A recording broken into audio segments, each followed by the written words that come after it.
Hello, everyone, and welcome. My name's Dave Leonard, and I have the great privilege of being the CEO of McCarthy Tétrault. And thank you all for joining us for what I know is going to be a terrific discussion today. Before we get going, I'd like to acknowledge that our firm's Toronto office, where this broadcast is emanating, is situated on the traditional lands of the Huron-Wendat, the Mississaugas of the Credit, the Anishinaabe Nation, the Haudenosaunee Confederacy, and the Métis Nation. We recognize the enduring presence of Indigenous peoples on this land and the importance of working to advance reconciliation between Indigenous and non-Indigenous Canadians here and across Canada. So again, thank you for all for joining us today. Climate action is certainly a phrase that we've heard a lot about, and it's evolved over the course of the last decade. It's moved rapidly from I think being what some might have called an academic discussion, a concern sort of far off in the distance, to a public policy motivator. And then now I think much more focus is a central consideration for markets and for capital and for how money moves, where money's invested going forward. So with that, we're really excited to present to you today a blue chip panel of leading experts from the academic world, from government, and from business. These are folks who are on the leading edge of the next generation, thinking about how organizations are going to, over the coming years, transition to what will be a low carbon economy, both in how they conduct themselves. And I can tell you, we're thinking about that here at McCarthy's. And also how that impacts their commercial outlook. So as always, we hope you find the conversation engaging and enlightening. This seminar is actually part of our McCarthy Tétrault Business Transformation Series. It's focused on keeping you, our clients, informed about important business issues that impact your business, industries, and as well as providing you with our thinking, our thought leadership on these issues. We have a transformation hub on our website. I would encourage you to visit it, and you can subscribe if you want to a daily briefing if you haven't done so already. So before I turn it over to my partner, Awi Sinha, who is going to have some opening remarks and introduce the panel and lead the discussion, just a few housekeeping notes. If you have questions, and I'm sure you will as we go along in this presentation, there's an Ask a Question tab in the video, so you can submit your questions in there, and we'll pull the questions together and try and see where there are themes and common questions, and then we will put them to our expert panel. And then you'll also see there's a poll tab, and we're asking you at some point during the conversation. We're curious to get your thoughts, and for the poll question, and when you click on it, is how important do you think climate policy will be in your corporate culture in the 2020s over the next 8 to 10 years? 0 being not important at all, 10 being of critical importance. We're interested in your thoughts, and I think we'll share sort of en masse where the group comes out on this. Also want to note the program is being recorded. So as I said, let's get on with it. More important to hear from our panel and from Awi than from me. So today, as I said, our session is being hosted by my partner, Awi Sinha. Awi's co-lead of our public sector group. I'm looking forward to a great discussion, Awi. And with that, I'll hand the virtual microphone over to you. Thank you. Thanks, Dave. Really appreciate that, and really appreciate you welcoming all the guests to this event for the McCarthy Tétrault Business Transformation Series. As Dave said, hi, my name is Awi Sinha. I'm co-lead public sector here at McCarthy Tétrault. And thank you for joining us today for corporate climate change. The climate is changing. The business climate is changing. As Dave said, it's something we've seen over a decade, and rapidly, many people would say, an increase beyond what they first thought of as corporate social responsibility or other iterations of ESG that have led us to a new and real understanding of how the changes in climate affect sustainability and affect our business protocols. And that's something we want to discuss today. The regulatory climate is changing.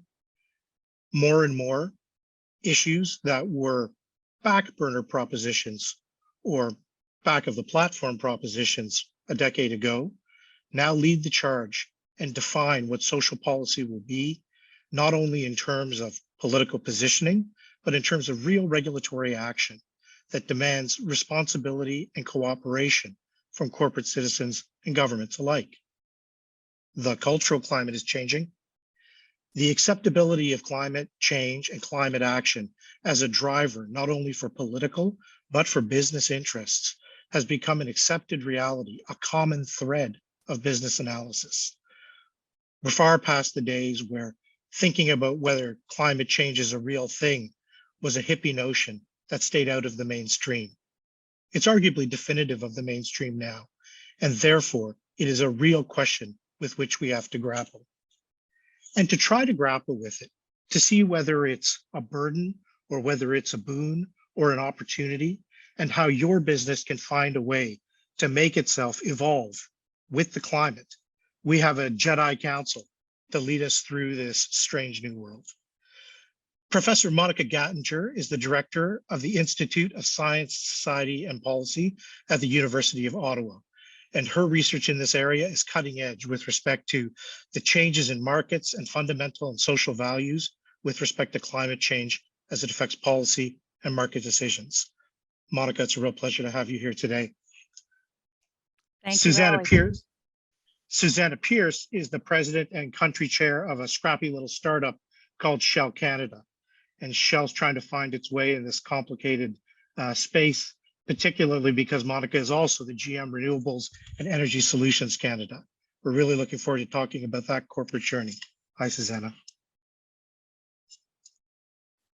And Claire Seaborn is the Chief of Staff to Canada's Minister of Natural Resources and a former senior advisor to Ministers at Infrastructure Canada and Environment and Climate Change Canada.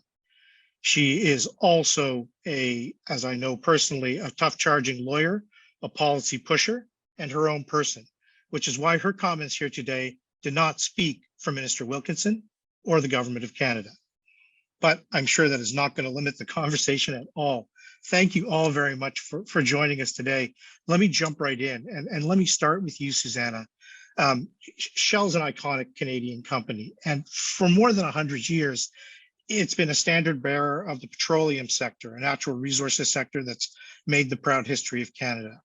Your focus at Shell and over the last many years has been looking at the change in the energy envelope that perhaps you saw before some others coming down the pipeline. Can you talk to us a little bit about how that corporate culture transformation happens, particularly for an energy company, and where the conversation is in the energy sector? Sure, thank you, Ali, and it's a privilege to be here with all of you today. And I am actually calling in from the traditional territory of the Musqueam, Squamish, and Tsleil-Waututh here in foggy, well, not really foggy, but cloudy Vancouver. And so it's a pleasure to be with you wherever you are. I hope you are in good health and good spirits. So as it relates to your question, Ali, I think it all boils down to strategy for Shell as we considered, what is a very significant challenge for all of us in humankind, which is climate change. We recognized that our business needs to change, because if we don't change our business, we may not have our business as we look towards how do we meet commitments under the Paris Agreement to limit climate change and to limit temperature increases to 1.5 degrees Celsius. So we have had some forward thinkers, and we have what we call our Shell Scenarios Group, which has been able to help us understand what is the energy mix going to look like. So with that in mind, and then recognizing not only do we need to produce energy that is lower carbon, we also have to look at how we are respecting diversity, equity, inclusion, how we are respecting nature. We developed a new strategy, and that strategy came out last year. It's called Powering Progress, and it's essentially based on 4 pillars. The first of which, of course, of any business is you need to continue to generate shareholder returns. If we give money, as an investor to a company, we expect some return on that. And so we owe it to our investors, many of whom are pensions, many of whom maybe you or I, to make sure that when they give us custody of their money, we use it in an appropriate way. So a business needs to stay in business. We need to generate shareholder returns. That's the first thing we need to think about. The second thing that we've committed to do under Powering Progress is achieve net zero by 2050 in step with society. And what makes Shell's net zero commitment unique is we're talking about scope 1, 2, and 3. And that's a big differentiator, and no small task for all of us as we sit in the company thinking about it, because scope 1 and 2 is more or less in our operational control. It's the emissions that we create in producing energy. It's the emission we cause to be created when we procure energy like power, heat, or steam. But it's scope 3, which are our customers' emissions. So that's where we need to really be focused on how do we work with our customers to lower their emissions. And when you look at our overall emissions footprint, scope 3 are 90% of the emissions we need to tackle. So that's a very significant challenge, but it's part of our strategy and we're committed to achieving it. The other part of that is powering lives. This really speaks to that diversity, equity, inclusion angle. That's how do we make sure that our business represents society and represents the societal interests. I'm really happy to see that a part of our strategy, because I think that shouldn't be secondary to the C-suite. It should be part of the C-suite, should be part of strategy. And then finally, respecting nature. This is about biodiversity. This is about a circular economy. This is about recognizing that nature is exhaustible if we're not careful. So together, these pillars have created a business plan that really is driving how we make investment decisions and how we manage carbon, how we manage the environment, how we manage our relationship with stakeholders. And the business is underpinned by 3 pillars, and some of which may be very familiar to folks because it's the traditional legacy business, which is oil and gas production. The second is really the transition business. That's our chemicals and products. That's our integrated gas LNG. And then the third part of our business strategy is really the growth business. That is about renewable power. That is about hydrogen. That is about carbon capture sequestration and nature-based systems. These 3 parts of our business need to essentially work together. Now, why is that? Because if we move too quickly in creating lower carbon fuels, but our customers don't have the capacity either to buy or to consume them, well, then we're creating products that nobody's buying. So that's not a very good investment decision. However, if we work in lockstep with our customers, leveraging the appropriate government regulation and policy and helping to create the appropriate government regulation and policy, we can transition together. And this is absolutely crucial, I think, for a company. And I think it's absolutely crucial for a society, quite honestly. I mean, we see what happens when we don't invest in the energy that consumers need. We see shortages, we see high prices, we see the impact that has on many people who very often are the least capable of paying. So we need to be mindful of this. We need to walk that tightrope. But the last thing I'll say is if we move too quickly, that's what happens. But if we also move too slow, we also miss the opportunity to, I believe, meet our climate targets, to gain that market share, and to invest and accelerate some of these new technologies that are crucial for a 1.5 degrees Celsius temperature change world. And so that is the tightrope that we walk. And I will say this, that for a company like Shell, that, as you said, a scrappy little company like ours, it's a fantastic place for us to be, where we are actively seeing how the transition can potentially work. Doesn't mean that we've solved all of it. I mean, we still have challenges in actually figuring stuff out and making sure we're working in lockstep with customers and the policies in the right place. But we have a commitment, we have a clear target, and we are working towards it. So again, for each of us in this company, I think it gives us a purpose, and it gives us, I think, a sense of, satisfaction to be working in a company that's committed to achieving its targets in line with the Paris Agreement. Oh, that's amazing, because it's clear that you're very passionate about the implementation of all of those goals. And while what you were discussing in Shell's plan is very action-oriented and very much about achievable metrics, if I can be philosophical for a second and maybe turn it to Monica, what I heard in what you were saying, Susannah, is really a different positioning on what the nature of capitalism is, and a stakeholder capitalism that you were speaking about with sort of an obviousness, perhaps, in how much you're looking at it, but would be a new way of looking at things to various players. Monica, obviously, you teach a lot in this area, and you draw out the attention to the shifting role of corporations in a lot of social policy or social values issues. How is that playing out in terms of climate change and what you're seeing about adoption of the type of policies that Susannah was just describing? Yeah, no, I think Susannah gave such a nice opportunity to weigh in around the kinds of transformations that we are seeing and will be seeing. And I think it does mean a shift. A lot of my work has focused on business, government, society relations.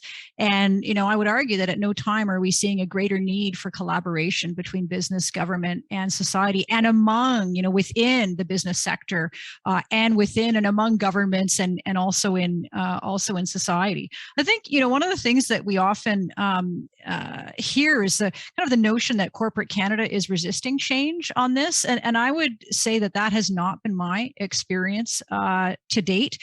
With the work that we do through our initiative called Positive Energy, where we're bringing together leaders from business, government, and society around energy and climate issues, what I see increasingly is alignment. Alignment around emissions reductions, alignment around net zero. I think my own optimism that we can finally bend Canada's emissions curve downwards once and for all is much greater, certainly, than it has been over the last number of years. And lots of companies, as Susannah has said, that are committed to net zero targets between now and 2050.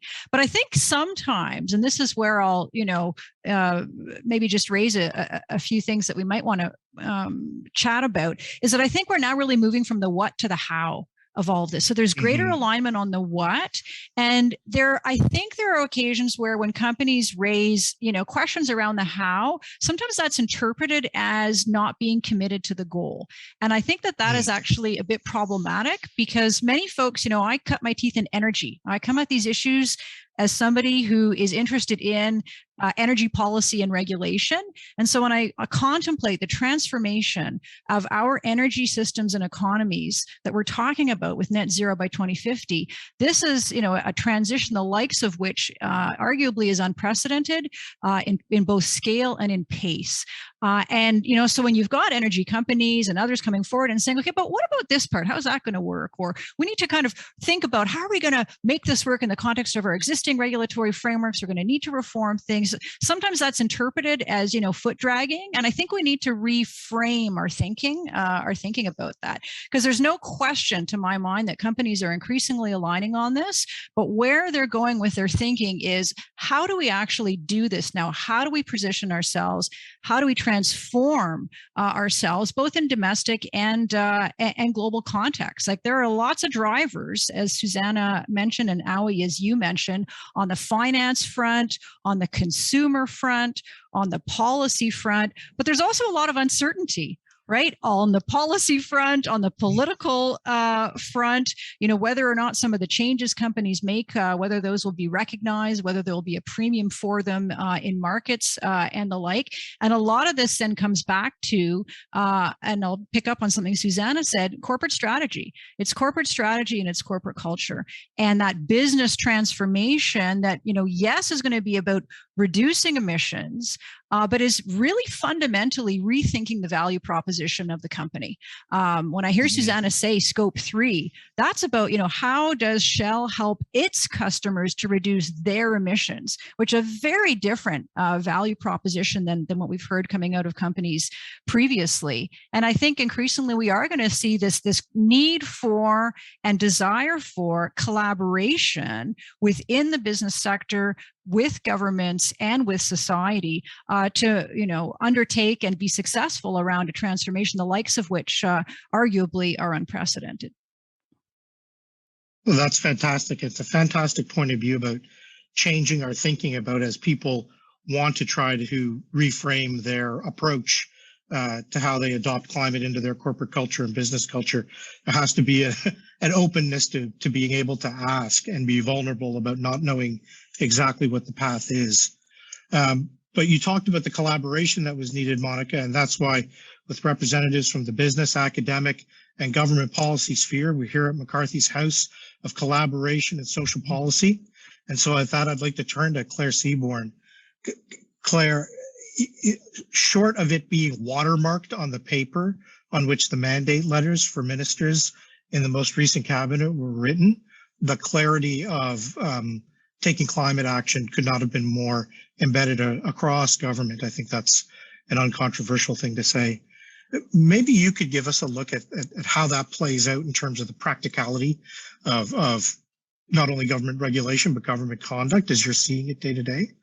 And then I have a bit of a follow-up question about sort of the recipe for collaboration. I'm going to put you on the spot with what Monica was talking about a second ago. Thanks, Howie, for having me. And I should say hello. I'm here in Ottawa overlooking the Ottawa Canal and some very happy staters, which is kind of a pleasant sight today. So I think if you're new to thinking about climate change, or even if you're not new, it feels like a complicated area, but it's actually really simple. There's only two aspects to climate change. There's reducing emissions and there's becoming more resilient to climate change's impacts. And I really like to think of those as two sides of the same coin. And often we're having the conversation just on the mitigation side. And as a separate conversation, we're talking about the impacts of floods and fires and erosion and extreme heat on the adaptation side. And I think when we're talking about climate, we always have to be talking about both. And that's really important for really any business. And I think that's important for every cabinet minister. And Awi, you're exactly right. The Prime Minister issued new mandate letters to the new cabinet after it was sworn in after last year's election. And those mandate letters said a very clear signal to every single minister, not just the Minister of Environment, not just the Minister of Natural Resources, to every single minister, that they need to think about both sides of that coin. In their portfolio, how are they going to reduce emissions? And how are they going to help the federal government and all Canadians become more resilient to the impacts of climate change that are coming our way? So when you're looking at both sides of that coin and you're looking at the resilience buildup, that definitely has to have the piece that Susannah was talking about, which is corporate proactivity, the piece that Monica was talking about, which is the ability to collaborate and ask openly. You know, we've seen proliferation of regulation with respect to securities disclosures or government tendering in terms of climate action. We've seen a proliferation of corporate action and things like the Larry Fink letter coming out talking about capital making decisions that are completely private sector decisions. What's the balance? What's the cocktail recipe for what collaboration needs to be done for us to actually achieve a sustainable green economy without working at cross purposes? I'll admit that Howie did give me a tiny amount of notice on this question, and I thought he would enjoy that. I think the answer is a Manhattan. It's a Manhattan. And the reason it's a Manhattan is because Manhattan has three ingredients. It has bitters, vermouth, and whiskey. And the bitters to me are the government regulation. That's what I spend a lot of my time working on, especially when I was at Environment Canada. We have all sorts of government regulations that help incentivize climate action, particularly on the mitigation side, on reducing emissions. We have the Canadian Environmental Protection Act to help reduce emissions in electric vehicles or to phase out coal-fired electricity. Or to bring down our methane emissions, which is obviously a massive contribution to our overall greenhouse gases.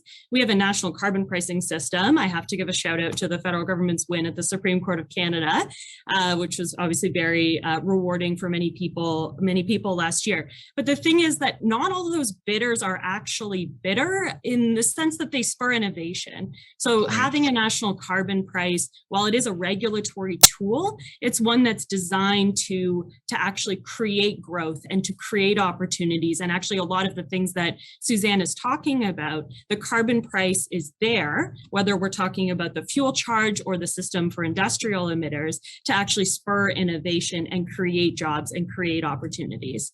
The vermouth, I think, is the sweetener, which is that's the money, that the incentives that the federal government puts in to try to incentivize climate action. And that often complements the regulatory side, but it's things like the tax incentives for carbon capture or electric vehicles, our major, massive spending programs.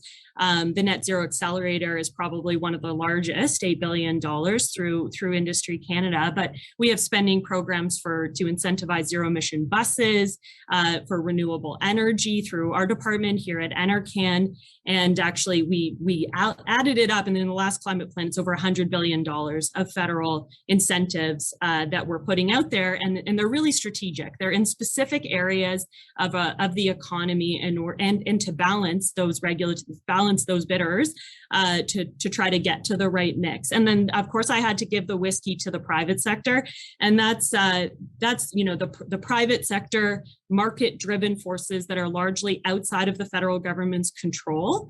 Obviously, Susannah is like a perfect example of how you're taking action outside of government control, obviously impacted by it. We've got, I think it's a fifth of the world's 200 largest companies now have a net zero commitment, Shell being one of them.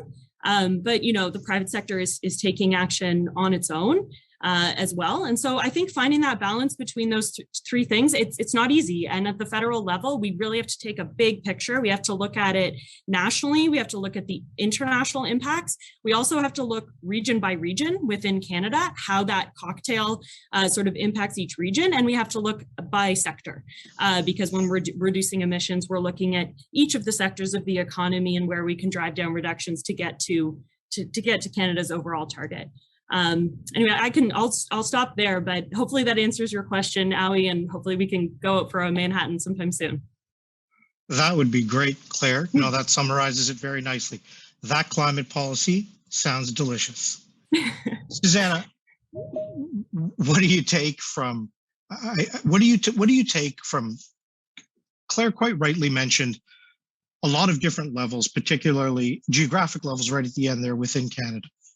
This is obviously the most global of global issues. You work in a global marketplace. And I know, Monica, you even teach a course on this, on North American integration and globalization. Give me, any of you, what the response is when someone says, well, this is all fine policy and fine business practice for Canada looking inward. But how much of an impact are we going to have dealing with climate change and impacting the globe with climate action if other countries are not holding their economies to the same standards we are? Sure, I can take a first swing at that. And so first of all, what Claire said is bang on. I mean, I think it's absolutely crucial to have the right cocktail of regulation, incentives, and then private capital investment that can find that there is some form of economic return by these investments. Because again, going back to, we are given investors dollars, and there's an expectation that we make a return on that. And so we need to be thoughtful about how do we do that while we accelerate decarbonization. So it's the right blend of things to think about.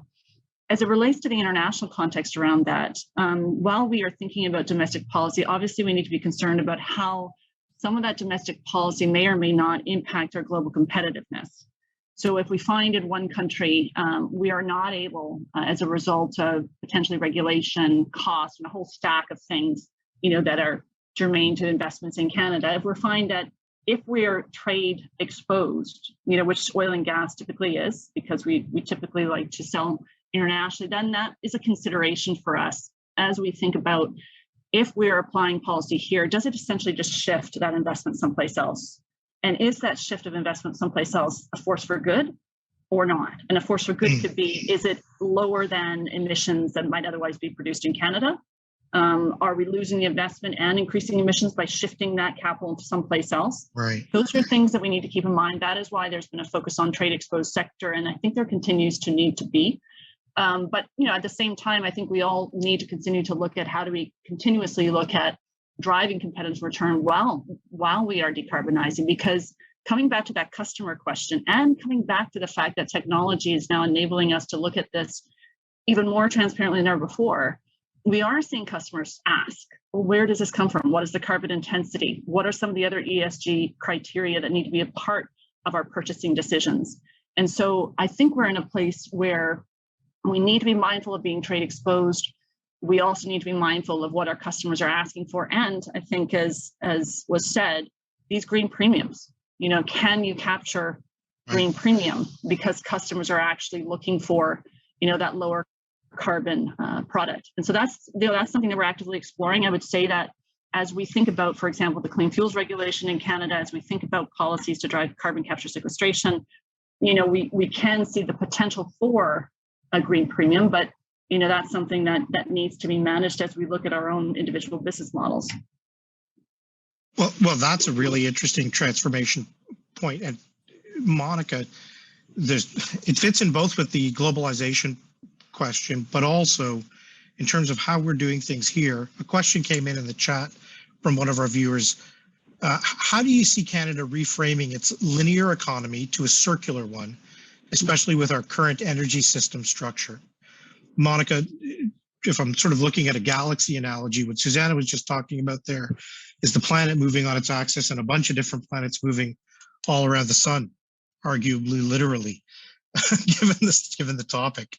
That's a lot of change to integrate at once and to look at globally, and also looking at how you order paper and make coffee on premises, if there's a premises. What do you say to folks that are looking at that as a monumental shift in a very short period of time? Well, I think I'd come back to something that Claire said, with which I agree, but I'll put a bit of a kind of a twist on it. It isn't, it isn't complicated, right? When we're talking about climate change, it's about emissions reductions. And yes, as Claire mentioned, it's also about adaptation, but it is complex. Right. So there are multiple moving pieces to this from a policy, business, and societal perspective. I think, for Canada, it sometimes drives me a bit wild, but it is what it is here in Canada. We are a small country, but we have so many silos in this country, in between energy and climate, sometimes regionally, sometimes between our different levels of government. And that can make it really complex for us to make progress on these issues. I think it's often lost from view that, that for Canada to bring in place a carbon tax that applies across the country is a huge achievement. But that did not happen overnight. I mean, that was a story 15 or more years in the making, depending upon when you want to take the starting point. So, progress is possible, but it is complex. And if I come back to the globalization piece, when I started my doctoral studies and then teaching that course that you're talking about, because that course was actually created for me, because that's my background is North American integration and globalization. At that time, and this is in the 1990s, this was like the period of trade liberalization, right? It was like the battle in Seattle of 1998 and all of the sort of challenges around what does, opening up and liberalizing markets, what does that actually mean for the environment, for workers' rights? I think we're having similar kinds of politically contentious debates now, but around the issue of climate. And for Canada, we are a small, open, trade-dependent economy that has traditionally punched above its weight, frankly, in some of the trade liberalization debates. People might remember back to the 1990s, where we were one of the first movers around, we need civil society participation in trade liberalization and trade negotiations, and really trying to move the needle on how we make decisions in these spaces, because that's going to be absolutely crucial, right? If we don't have the public along on this not complicated, but complex ride, it's going to be really, really challenging. So I think, for Canada in that global context, there's a real opportunity there to use the fact that we are an open economy. We do have trade exposed industries. And yes, we need to think about how do we make sure to level the playing field. Like that is a theme for Canada, going back to early days of trade with the United States. Mm-hmm. So we know how to do this, right? But it's about how do you do it now in the context of climate change and in the context of whether it's carbon border adjustments or green premiums and the like. So that's very interesting to me, because you started packaging this up at the end there, Monica, if I can paraphrase, in the idea of social license. And I really, it gets to the heart of what I'd like to discuss with you all. And maybe I'll go to you on this, Claire, because you've got a very macro view on it. There's got to be a point, at some point we stop talking about having a subcommittee to check whether we should do things in accordance with the criminal code. We just sort of do things that way, or whether we should comply with securities regulations. It's not a question we go through every project to see whether or not that's a real requirement. Is this type of panel going to be obsolete one day? Is there going to be a day where it's just an ordinary course of doing business and social license demands it? Are we already there? Are we far away from it? Yeah, so I think let's talk about the lead time that Monica started raising, and I think the lead time and the lag time. So I just want to start by saying, let's not kid ourselves. Canada has some of the highest per capita emissions in the world. That's where we are. Let's just be honest about that. I think what's really difficult about explaining emissions reductions at the national level to Canadians and even to the business sector is that bringing in every element of that cocktail, whether it's a private sector commitment or a regulation or an incentive, it's years and years in the making, right? Carbon pricing was a commitment in 2015. It wasn't fully enforced until 2019. The clean fuel standard that Susannah, you mentioned, like still sort of getting up fully into force despite being a commitment for a long time. And that's because we have regulatory processes that are robust, that involve consultation, that involve, we're going fast. We're going as fast as we can, but there's a huge amount of lead time on these things. And then the other part that's tricky to communicate is the lag time on the reporting. So Canada's greenhouse gas emissions are submitted to the United Nations in a national inventory report. The most recent report is from 2021. That report has Canada's 2019 emissions in it. So it's got a 2-year lag. And so now we're in 2022 talking about a 2021 report with the 2019 numbers, and people are wondering why our emissions aren't going down. Well, carbon pricing wasn't fully enforced until 2019. So we're not going to see the results of that policy in the 2019 numbers. And it's really hard to communicate to the public that emissions are on a path in Canada to go down. We're just not seeing it yet. And it's really hard for politicians, just to be totally frank, to explain to Canadians it's coming. But I'm here to tell you it is. Like, it truly is. Between now and 2030, all these policies, the private sector on its own, separate from government, they are all ramping up. And we are reaching a point where emissions are not going down in a straight line between now in 2030, they're going to hit a bit of a cliff. When you look at the modeling and the modeling that Environment Canada has been putting out for years. So, it might not be till 2026, till a little later, that we start seeing those reductions. And even if those reductions are in 2026, you won't see it until the 2028 report. And so I think the message to really everyone, to the public, but also to the private sector, is we have to act now. And the innovation is happening now, even though we're not seeing the results until, a bit further in the future. And I just think it's important to talk about the modeling, because it becomes kind of a nerdy conversation, but I spend a fair amount of time in my job now looking at the numbers across all the sectors, energy, heavy industry, et cetera, only being one, but we're also looking at the numbers in buildings and transportation and agriculture, at all these other sectors of the economy. So I just wanted to put in a word there about the numbers. And I'm sort of interested in, Susannah, like your view on the private sector too, and how they react to the government, and that lag time that just inevitably is there. And, we're doing our best to communicate. So hopefully that answers that question, Howie. Yeah, absolutely, Claire. And Susannah, I would like your view, because a lot of the actions you've been involved with are, I don't want to say separate from government policy, but you have long-term machines that are running that are not dependent on any government policy year to year. Well, I don't know about that, Howie. I mean, I think government policy actually does have a really significant role to play. I mean, I think, as Claire mentioned earlier, the carbon tax and the clean fuel regulation is going to be really important, and is really important for us to forecast what investments should we be planning today as that carbon price increases, as the clean fuel standard is in place, so that we can create the lower carbon fuel, so that we can capture the emissions when we need to. So and avoid the cost of carbon. So I think, frankly, policy is fundamental to our business decisions, even though we have already walked down the path to making a commitment. We will not be successful in the absence of government policy, because it's helping to make some investments that we otherwise wouldn't take, frankly, economic. We could talk a little bit about CCS in and of itself.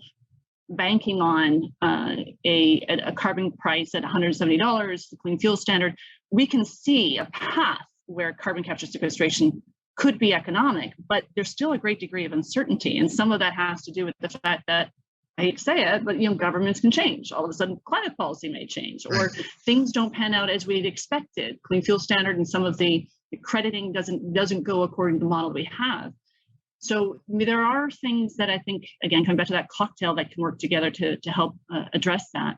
But, again, I guess, for us, when it comes to numbers that the government comes forward with, I mean, I can't pretend to know what those numbers are. They're relevant because I'd like to know from the Canadian context what we're doing as it relates to the overarching number in Canada. That's part of my job. But I'm also very much more keen to understand our footprint. And that again comes back to scope 1 and 2. Within our control that we can influence, scope 3 that we can work with our customers. That's where we can play. And that's also where I think, this is really kind of fascinating to me, where Shell's journey and looking at, as I said, all those various different businesses, upstream, chemicals and products, integrated gas, LNG, renewables, all of these particular businesses are frankly the businesses that are in Canada. So as we march towards our net zero commitment, frankly, some of the challenges that we're facing are the same challenges that Canada's facing. How quickly can we decarbonize the oil and gas sector, which continues to generate a certain amount of revenue, which continues to provide the energy that customers still need? How quickly can we invest in the kit to create renewable fuels? What are the incentives and the drivers towards that? So again, I think for us, it is, we care about those numbers, we care about our contribution to them, but we're also very clear on what we have and what we can control and how we can learn from our experience and inform government and be informed by government. And I would just say this, I think, and I think, Monica, you were saying this, and I fundamentally agree. I think if we all share the view that mankind and what happens with climate really matters to us in the course of the next 5, 10 years into 2050, and I certainly care, and we all have children, or we don't have children, then we have dogs or cats, or we care about humanity, then we know we need to take action. And it starts with that premise. And if we can take action in a vessel that might be a company like Shell, or in an academic institution, or in government, working together is a way to get it done, particularly on an accelerated basis. This is why you see unique partnerships between companies you would never expect to see. This is why probably a lot of my day is talking to customers, saying, how do we work together to help you decarbonize so we can produce a lower carbon fuel, so we can lower our footprint, but we can also lower yours. That's a really optimistic and positive place to be. And so maybe I'll just park it there because maybe Monica or Claire want to chime in, or Ali, you have something else brilliant to say. No, I love that. I think that's a good précis of sort of the whole landscape. Learning from your experience, though, as you mentioned, Susannah, a couple of questions I want to do speed round with everybody because they're about the how. So leaning into some of what you said about, what you've all said about if, we're getting a lot of questions from folks who are saying we're committing and we're doing that sort of long-term commitment, looking at net zero and looking at how you put in place plans to achieve it. So I thought this was an interesting question. If in the balance between carbon offsets versus reduction in carbon emissions, should one be focusing on one more than the other? Complex, but not complicated, but complex. And maybe Monica, you could give us a thought to start off on that one.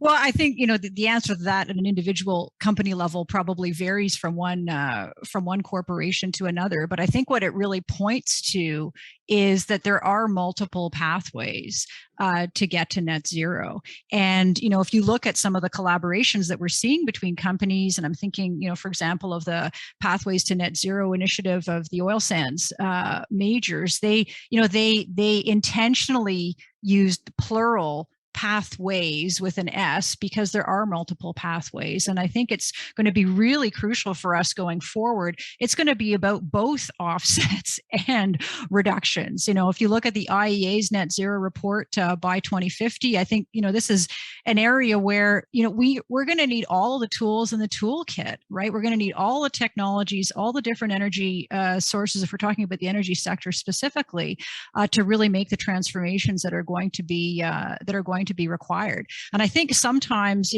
coming back to the point around social license, what we've referred to in our work as public confidence. And so it's not just the confidence of the public, but it's also the confidence of investors, because if we don't have investors willing to, bring their operations and invest here in Canada to help on that journey, that's also a huge challenge. But when it comes to kind of individual Canadians, some of the work that we've done, really points to, yes, Canadians want to see emissions reductions, but they don't always have a lot of confidence in either governments or industries, genuine, authentic commitment to emissions reductions. And and I think the question then comes from individual citizens to say, well, what makes now different? Why is what you're saying now going to be any different from what you said in the past? And I think there's another opportunity for both business and government to stand together side by side when it comes to trying to ensure that folks have the reassurance that they need that we are going to be seeing emissions reductions, but that there are going to be multiple pathways to get there, and it's going to take all the tools in the toolkit to get from what's complicated and complex to a journey that's a successful one. Yeah, that's a great point about balance. Claire, what your thoughts on carbon offsets emissions? So the federal government last year passed the Net Zero Accountability Act. And this is the first time that we've had a federal law that does a whole bunch of things. But one of the things it does is define net zero in law for the first time. So I think, the question about offsets versus emissions reductions, it doesn't matter as long as you can get to net zero. It's all about bringing those emissions down or offsetting them in some kind of a way. And that's why the carbon pricing system is so instrumental to that.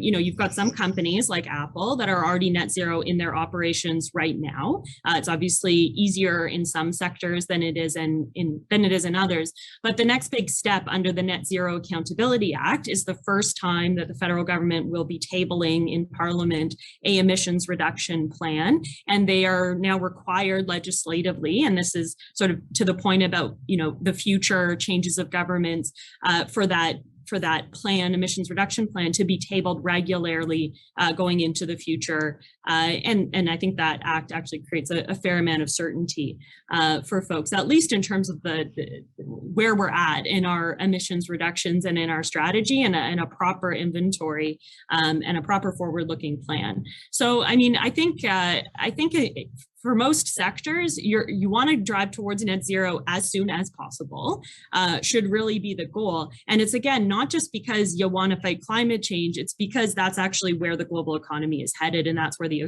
opportunities are. So, for the auto sector, they're not just switching to electric vehicles because they're trying to save the planet. They also see that as what consumers want to buy today. And that's why they're bringing their emissions down in that way.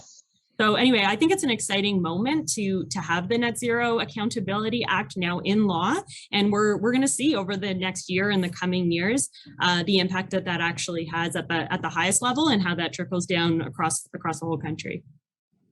And maybe I'll just jump in on that as well, because I think again it's right. So I think the legislation is important, and similarly for Shell, we have our net zero commitment that we bring to shareholders in terms of reporting back. And so we have made this very transparent, and I've always believed that transparency does drive performance to an extent. And so I think that's a really important point that Claire makes. And I would just offer on offsets, when you think about the technology turnover, in various different sectors, Claire's bang on, sectors are all different in terms of the technology investments they have made, how long they live, how quickly we can turn them over. And so their ability to decarbonize will be somewhat dependent upon that and the cost of abatement. And so in some circumstances, offsets, frankly, in the short term, the near term, are frankly the only economic solution you've got if you're wanting to reduce, while you make the investments for longer lead and perhaps longer lead technology turnover opportunities, but also big projects that take time to get permitted, regulated, and set up. So they are part of the toolkit, as Monica said. We do need all hands on deck. We shouldn't be eliminating anything that has the potential to reduce emissions. We need to understand the secondary consequences of that, of course. We can't ignore that. But offsets, Mother Nature needs to be a part of this conversation. And I think we haven't necessarily respected her as well as we should, but she has an opportunity to come back and do a lot of the things that she was and has been doing. So I think she has an important role to play as it relates to nature and nature-based systems. And just one more thing to add, if you don't mind, Aoi, that the timing for when each of the sectors needs to be getting to net zero, I think BlackRock said it well, climate risk is investment risk. And that differs sector by sector. And I just wanted to give a quick shout out to the Canadian Climate Law Initiative, which, if you're not familiar with it, it's an amazing team of lawyers that will go to boards of directors and help them assess their legal and legal risks around climate change. And it's actually an amazing initiative and something that I think a lot of companies should be taking them up on. Whether it's general counsel or whoever, but I wanted to give a plug for the Canadian Climate Law Initiative because I think they actually know how to take this and bring it into practical steps for boards of directors to actually consider. They have the details on things like where are we at on climate related financial disclosure? How hard is it for you to bring in a TCFD framework in your company? So I wanted to make sure I gave that shout out too when we talk about the timing, depending on what sector we're talking about. Yeah, thanks, Claire. And there's, when you talked about the climate risk being investment risk, I think it resonates with everybody and also is one of the answers to Monica's question about why I think we are having this conversation again now in a different tone, right? Because there's a different driver, and both Susannah and Monica talked about investors. Can you just speak to how capital markets and investors are going to play a role in pushing the policy forward in the next few years? Would you like me or Monica to kick off? Why don't you go first, please, Susannah? Well, fundamentally, I think it's absolutely important, and I think you can see the movement of various different funds to take a look at where their investments are. You see the pressure that banks are on in terms of what investments they're willing to support. So it is a fundamental driver to get financing for various projects, and so it's a part of the puzzle, and it's a part of, I think, building the momentum towards continuing to drive emissions down and to continue to care about other parts of ESG. So yeah, in the combination of things that a company is looking towards or thinking about, capital markets, financing is a key component of it. Yeah, I would just maybe add to that, Howie, just another kind of piece of the complexity here. Absolutely. The important role of capital markets and financing. But I think, again, none of this can be done in a silo. You really do need to think about whether it's the cocktail metaphor that Claire was using or, just collaboration writ large. And there's an element of the complexity piece that we haven't really gotten to today that I think is super important to put on the table, which relates to affordability and relates to equity. And we are certainly seeing this in Europe right now that, due to some really rapid and extreme increases in energy prices, you've got folks, notably in Great Britain, but in other countries as well, who are really struggling on the affordability front. And I think if we lose sight of the need that consumers and businesses, frankly, have for reliable, affordable energy, and if we put in place, it goes to that comment that was made earlier around kind of pacing of things. If we go at a pace that is not taking into consideration the need for equity and inclusion and affordability and reliability, we might just take one step forward and two steps back. I really see that affordability and reliability piece as needing to be in lockstep with emissions reductions. And if we go too far if we don't kind of get that right, and we've seen that in a number of different instances now in a number of jurisdictions, that you can get real political pushback for reasons that I think make lots of sense, but are extremely unfortunate because in many instances, some of those effects which could have been predicted had some of the decision making been taken in a less siloed approach. Well, and I just want to just super quickly add, one of the things that I hear from a lot of energy companies is concerns around exactly these issues. And then back to the point I made at the very beginning of the session, that sometimes raising that is perceived as, pushing back or being resistant to climate action. And I really don't think it's coming from that place, or at least not in my experience. Actually, to build on that equity point, I think it brings me back to the two sides of the coin, because I always find we forget about the adaptation side, yet it is the thing that's impacting people so directly right now, like with the floods in BC and on the wildfires and extreme heat that we've seen huge increases in deaths from extreme heat in recent years.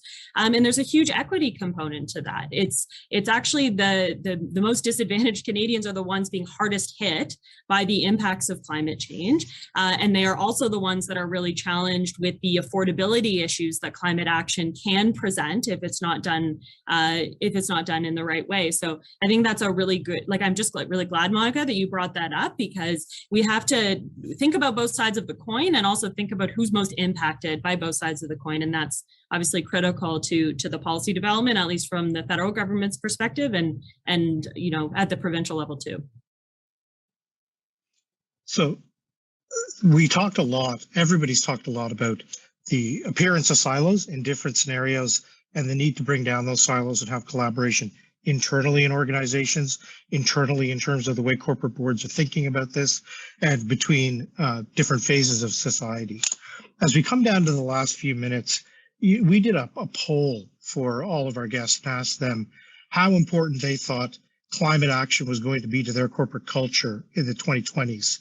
And I'm just looking at the numbers now, but 10 being the highest, it was 37% said it was going to be 10, 13% said it was going to be 9, 20% said it was going to be 8.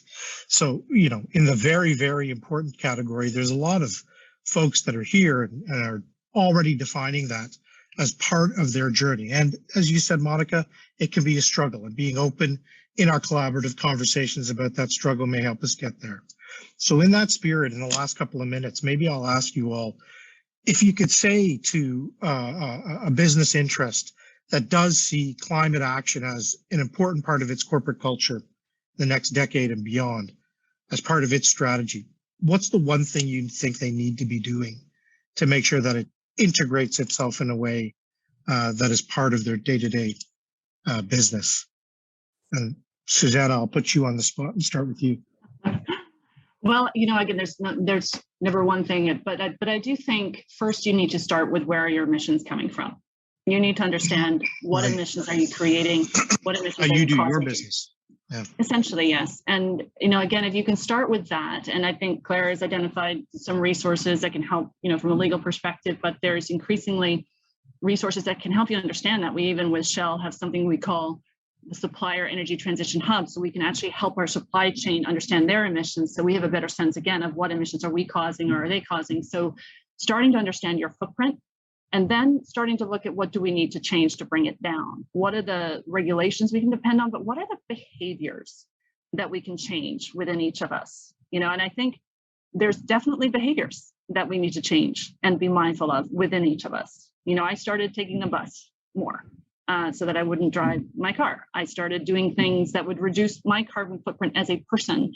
And so there are individual things we can do. There's things we can promote within our companies. There's resources available to us. I do think, just coming back to the equity piece, and frankly, all pieces of this, we need to look at what it will cost. And this is, again, where I think there's opportunity to work with other stakeholders, with governments and companies to address that. Making sure that we can install heat pumps in people's homes, that costs money. But how can we reduce that cost to help people lower their carbon footprint in their homes? Those are the policy discussions which are being had. Those are policies and incentives which are in place. So again, starting with your numbers, understanding where they're coming from, beginning to reach out about what you can do to reduce them. Thanks, Susannah. Yeah, it's a great point that, as there's a whole new generation of talent coming. We didn't even get a chance to talk about this today, that hold those values personally in terms of the way they're going to establish a business culture. So that's an interesting thought as well. Claire, any thoughts for the business leaders out there that want to make climate action a part of their corporate culture? Yeah, I would say read this past Saturday's economic feature in the Globe and Mail, which was all about how business leaders are building a 21st century economy. And I just thought that article hit the nail right on the head. And it talks about how climate has to be at the center of both government policy and corporate strategy. And it particularly features, and that's actually building off something Susannah said, that we need clean technology scale-ups. There's so many opportunities for all sorts of businesses to use clean technology to drive down their emissions, but also to create economic opportunities for themselves. Heat pumps is probably like one of the hottest items of the day. You know, heat pumps are cool when they do a feature in Chatelaine magazine solely about heat pumps. It's actually one of the best heat pumps articles I've read recently was in Chatelaine. So anyway, I would say clean technology is probably the number one thing. And I just thought that article in the Globe did a great job of selling that. Thanks so much, Claire. Monica, I'll give the last word to you. This has been such a great discussion today. Susannah, Claire, and Monica. And Monica, your last thoughts about businesses that want to make climate action part of their culture. You know, I'll make it super quick. I'm not going to say the thing, but a thing that I think flows from some of what was just said. It's really, you know, start at home in terms of your own company, and also, you know, look from the grassroots up, like take a bottom up approach. Aoi, you're absolutely right. You know, and we see this in universities, the new folks that are coming along, they've got ideas, they've got interests. Try to, you know, what can the company do to support their behaviors? And corporate cultural change might actually happen in part from that grassroots coming up within the company. That makes good sense. Looking at yourself in the mirror sounds like a great place to start. And this is hopefully just the start of this fantastic conversation on corporate climate change. Thank you very much, Susannah, Claire, Monica. We really appreciate you being here today. Thank you very much to all of the folks that came in for the McCarthy Tétrault Business Transformation Series presentation today. We hope to look at many more issues like this. We're so grateful to be a space that can provide an opportunity for some of that collaboration and some of that cocktail mixing we were talking about. Maybe next time it'll be in the real world. Thank you so much for joining us today. On behalf of McCarthy Tétrault, goodbye.